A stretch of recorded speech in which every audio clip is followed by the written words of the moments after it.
একটা মানুষের ভেতরে এতগুলো গুণ থাকাটা কি ঠিক? দেখো,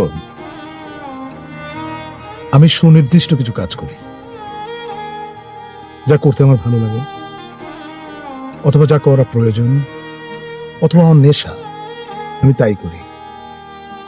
তার মধ্যে কোনো কোনো কাজকে তুমি গুণ হিসাবে চিহ্নিত করবে। সুতরাং আমি গুণী না খুনি, তার দায় এবং কৃতিত্ব কিন্তু তোমার।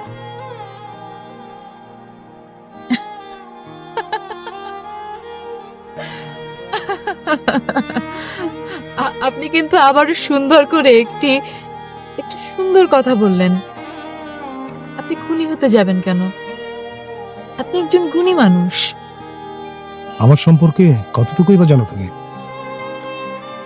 কিছু কিছু মানুষ আছে যাদের অল্প দেখেই অনেক দূর জানা যায়, বোঝা যায়। আপনি তেমন একজন মানুষ। কত